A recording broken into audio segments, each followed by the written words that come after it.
The creaking of the old wood echoed beneath my feet as I climbed the steps of the imposing Winchester Mystery House.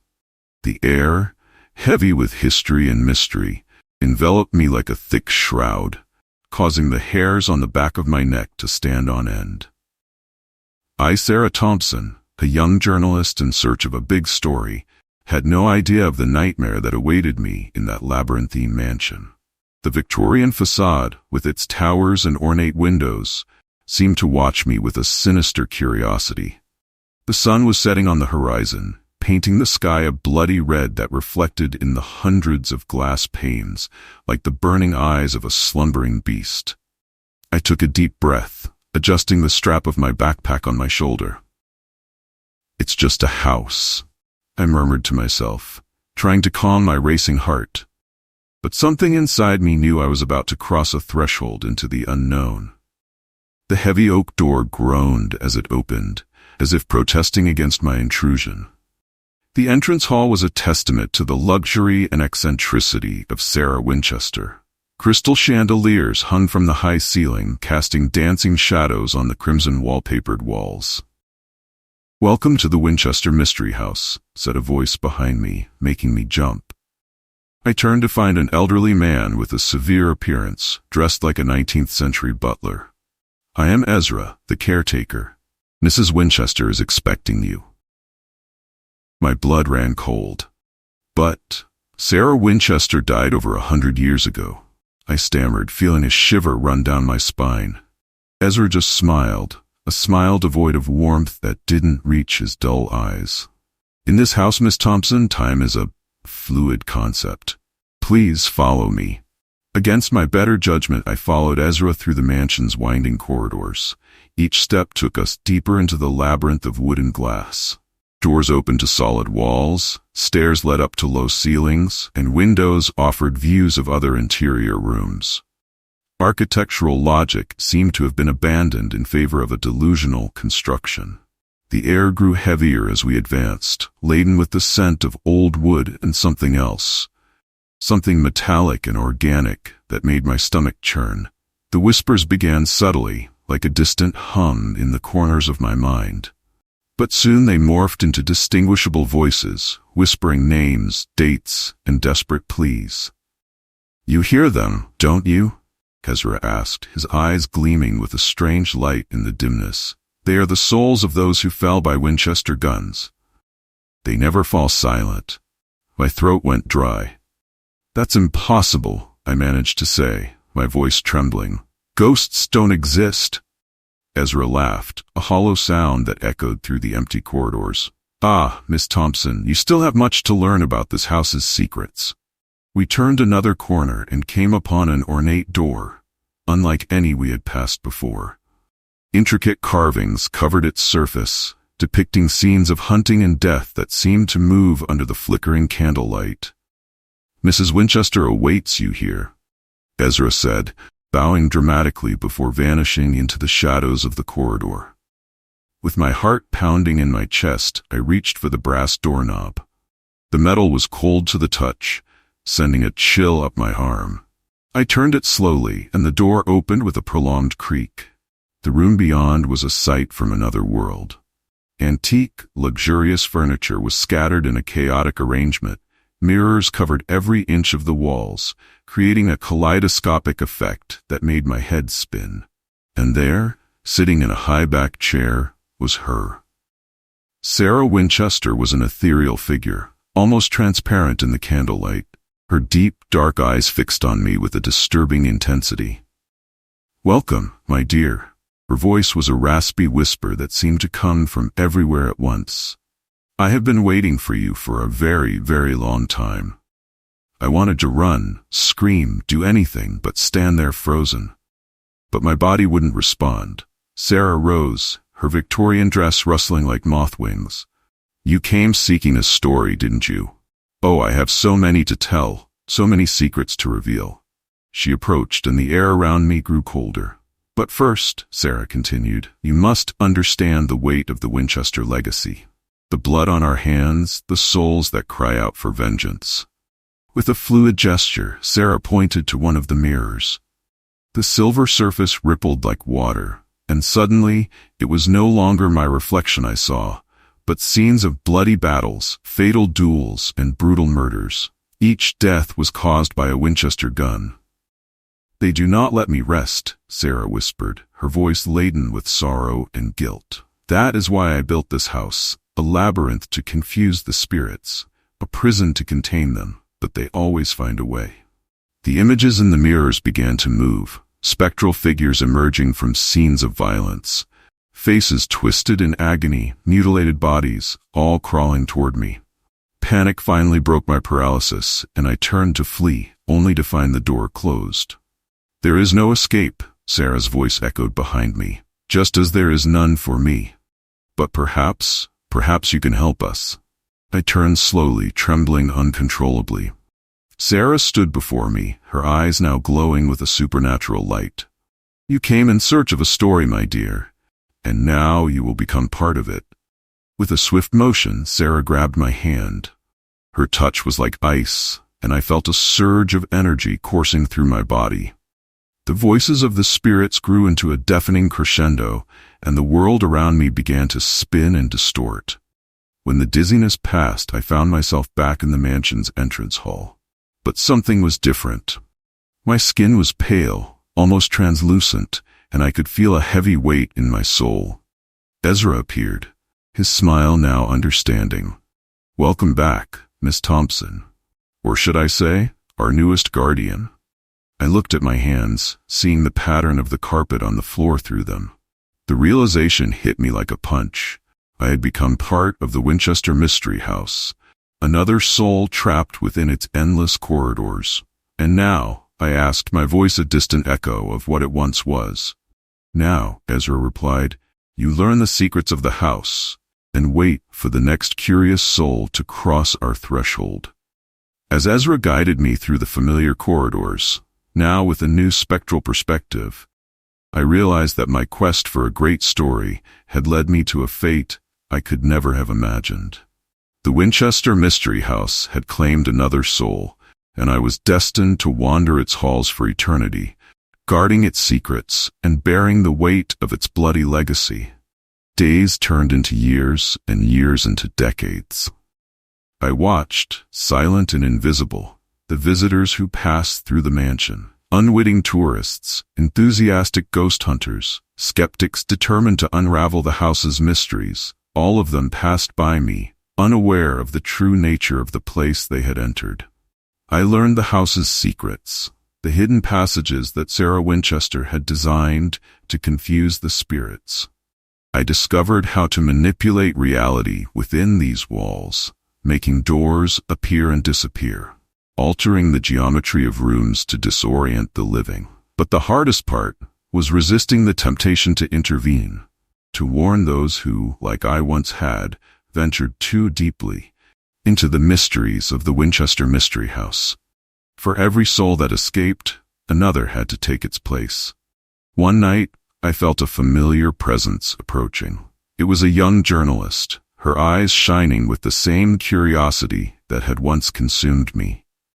She held a camera, determined to capture evidence of the supernatural. "Welcome to the Winchester Mystery House," I heard Ezra say, his voice carrying the same enigmatic tone that had greeted me so many years ago. I watched the scene unfold, a distorted mirror of my own fate. Part of me wanted to scream, to warn her of the danger. But another part, the part that had become one with the house, longed for companionship, for someone to share the burden of eternity. As the journalist followed Ezra through the winding corridors, I floated behind them, invisible and silent. The whispers of the other spirits grew louder, eager for the possibility of a new addition to our spectral community.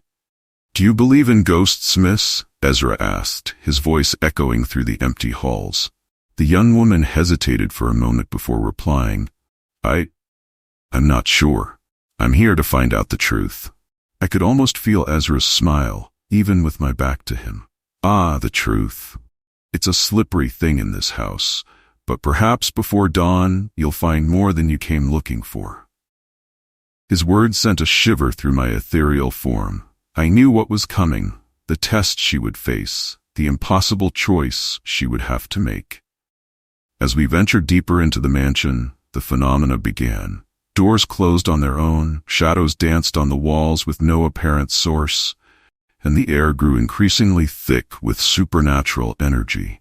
The journalist, initially skeptical, began to show signs of fear. Her camera shook in her hands as she tried to capture the inexplicable events around her. Finally, we reached the same ornate door that had sealed my fate years ago. Ezra made his characteristic bow and vanished into the shadows, leaving the young woman alone before the entrance to the dark heart of the Winchester Mystery House. In that moment, I made a decision. Perhaps it was rebellion against my fate, or perhaps a final act of human compassion. I concentrated all my energy and partially materialized before her. The journalist gasped, her eyes wide with fear and wonder. "Who? What are you?" she stammered. "Someone who was once in your place," I replied, my voice an ethereal whisper. "Listen to me well. Beyond this door lies a power you cannot comprehend. If you enter, you may never leave, at least not as you are now." She took a step back, her camera falling from her trembling hands. "Is this real? Is all of this real?" I nodded slowly. "More real than you can imagine. You have a choice now. You can turn your back, leave this house, and never look back. Or you can open that door and discover the truth you seek. But know that knowledge comes with a price." The journalist looked at the door, then at me, the conflict clear in her eyes. I could see the exact moment when the decision was made. I need to know," she said, her voice trembling but determined. I closed my eyes, a mix of disappointment and understanding filling me. "So be it," I whispered, slowly fading away. I watched, invisible once again, as she opened the door and stepped into Sarah Winchester's domain. The screams that followed were all too familiar, echoing my own experience from so many years ago. When it was all over and silence returned to the mansion, I felt a new presence join the ranks of the spectral guardians of the Winchester Mystery House. The young journalist emerged from the room, her eyes now bearing the weight of eternity. Ezra appeared beside her, his enigmatic smile ever present. "Welcome to the family," he said. "Sarah will be pleased to meet you properly." As they walked away, I felt a pang of guilt. Could I have done more to stop her? Or was this the inevitable fate of all those who dared to challenge the secrets of the Winchester Mystery House? The decades continued to pass, and more souls joined our spectral community. Each brought with them a unique story, a new set of regrets and remorse. The mansion grew with each addition, new corridors and rooms materializing to accommodate the ever-expanding energies. I watched it all with a mix of fascination and horror. The house had become a living organism, pulsating with the emotions and memories of its ghostly inhabitants. The walls whispered secrets, the mirrors reflected past lives, and the staircases that led nowhere became portals to dimensions beyond human comprehension. Sarah Winchester, the architect of our shared fate, rarely showed herself, but her presence was constant, the guiding force behind every inexplicable phenomenon, every new spirit that joined us. As time passed, I learned to navigate the mansion's deepest secrets. I discovered hidden chambers that housed artifacts of unimaginable power, objects imbued with the essence of the souls the house had claimed over the years. It was in these places that the line between the world of the living and the dead became most blurred, where realities merged and the impossible became routine. One night, as I wandered through the upper corridors, I heard a sound that didn't belong to the usual symphony of creaks and whispers in the house. It was the cry of a child, a sound so full of life that it seemed out of place in our spectral realm. I followed the sound to a room I had never seen before, a Victorian nursery, covered in dust and cobwebs. In the center, in an ornate crib, lay a baby. Alive, real. Its blue eyes shone with an innocence long forgotten in these haunted corridors. I stood frozen, torn between the desire to help the child and the fear of what its presence could mean. It was then that I felt a familiar presence behind me. Fascinating, isn't it? Sarah Winchester's voice was soft, almost maternal. A new life amidst so much ending. I turned to face her, my spectral form trembling with a mix of reverence and fear. How? Why is she here? Sarah glided toward the crib, her translucent fingers hovering over the child without touching it. She is an offering, my dear, brought by desperate parents who believe the house can cure her terminal illness. Her eyes, deep and unfathomable, met mine. And perhaps we can. But at what cost? I asked, remembering my own sealed fate. Sarah's smile was enigmatic, laden with the weight of centuries-old secrets. The balance must be maintained. A life saved, another must be offered in its place. The implication of her words hit me like a bolt of lightning. No, I exclaimed. We can't condemn an innocent soul to this purgatory. Sarah raised an eyebrow, her expression a mix of amusement and challenge. We? My dear, you speak as if you have a choice in the matter. But allow me to offer an alternative. She extended her hand, and in the air between us an image formed. It was me, or rather, how I used to be, alive, breathing, full of color and vitality. You can take her place, Sarah whispered, her voice dripping with temptation. Return to the world of the living. Leave these corridors behind. All you need to do is accept that this child will take your place. My not-existent breath caught in my throat. The offer was everything I had wished for over decades. A second chance at life. But the price? I looked at the baby, so small and vulnerable. She stared back at me with curious eyes, unaware of the fate that hung over her head. In that moment, all the souls the house had claimed over the years seemed to scream in my ears, begging for redemption, for freedom. No, I finally said, my voice firm, despite the trembling in my spectral form. I can't do it. Not to her, not to anyone. Sarah's smile widened, a mix of pride and disappointment. Nobility, so rare, even among the dead. She turned to the crib, her hand hovering over the child. Very well then, what do you suggest we do? At that moment, I made a decision that would change the course of our spectral existence forever. We will protect her, I declared. We will use our collective power not to imprison, but to guard. We will transform this mansion from a prison for lost souls into a sanctuary for those in need of help. Sarah studied me for a long moment, her eyes glowing with a supernatural intensity. Finally, she nodded. An interesting proposal, but it won't be easy. The spirits that inhabit these walls are thirsty, hungry for revenge and redemption. Then we'll teach them, I replied, feeling a determination I hadn't experienced since I was alive. We'll show them that there is power in protection, in healing, that we can use our eternity for something beyond lamentation and regret. A slow smile spread across Sarah's face, not the enigmatic and frightening smile I knew so well, but something more human. Very well, Sarah Thompson. You have just become more than a mere inhabitant of this house. You have become its conscience. In the days and weeks that followed, we worked tirelessly to transform the Winchester Mystery House. It was not easy.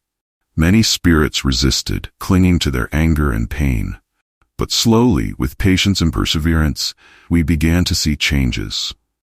Corridors that once echoed with screams of agony now resonated with the laughter of children, young spirits who had found peace in our new sanctuary.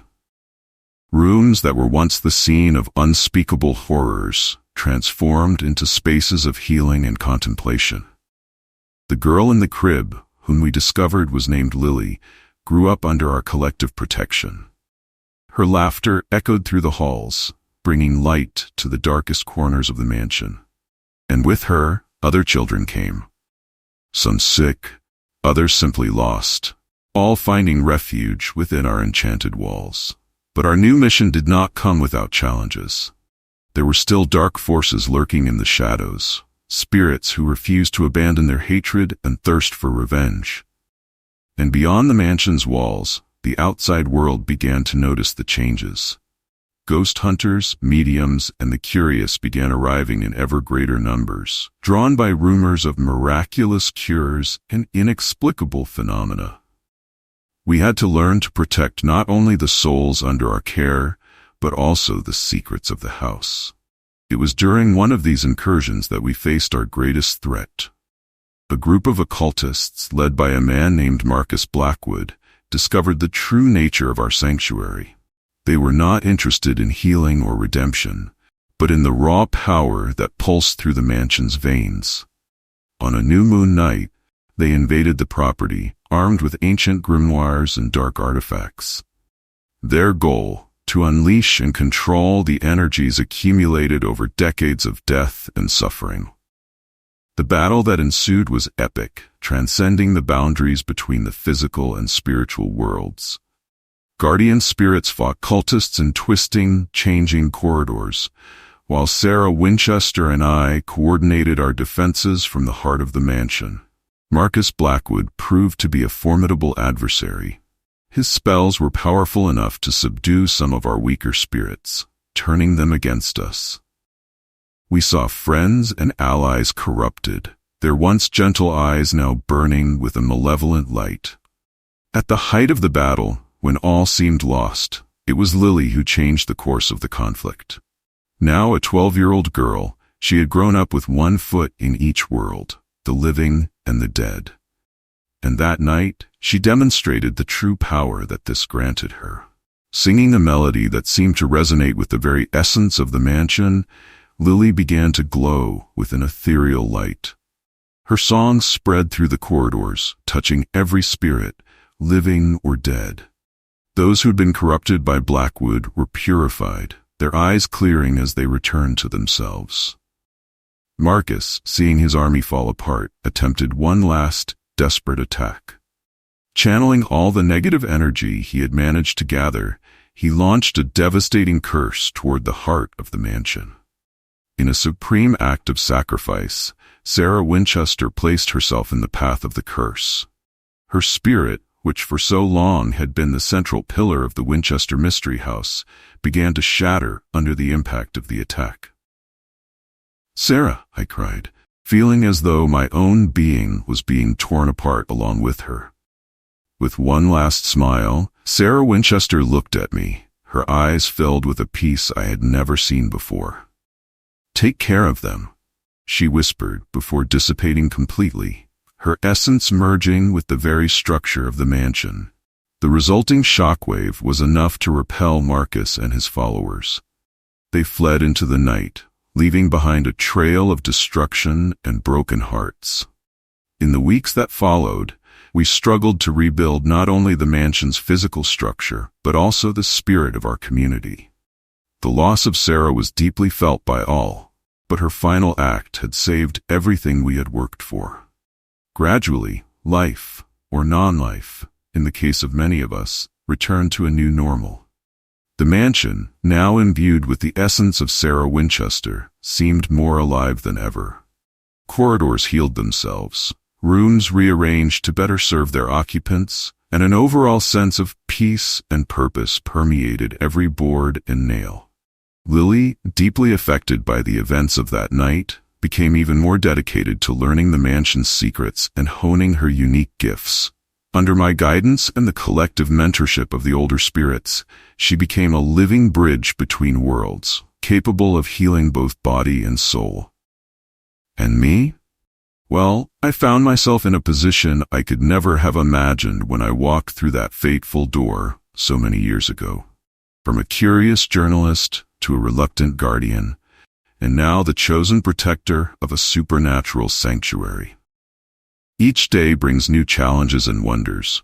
We see tormented souls find peace, sick children regain their health, and the impossible become routine. The Winchester Mystery House is no longer a place of fear and confusion, but one of hope and renewal. Sometimes, in the quietest hours of the night, when the mansion seems to breathe in its sleep, I feel Sarah's presence, not as the tormented spirit I initially knew, but as a benevolent force that permeates every inch of this impossible structure. And I know, with a certainty that transcends life and death, that we are exactly where we are meant to be. Guardians of a legacy that extends far beyond the weapons that once defined the Winchester name. Now, we are builders of bridges between worlds, healers of wounds that go beyond the physical. The House of Whispers continues to evolve, its stories unfolding in endless corridors and rooms that defy logic. And we, its eternal inhabitants, continue to learn, grow, and protect those who find their way to our ever-open doors. Because here, within the confines of the Winchester Mystery House, we have discovered that the true mystery is not death, but the infinite possibilities of existence, whether in this world or the next.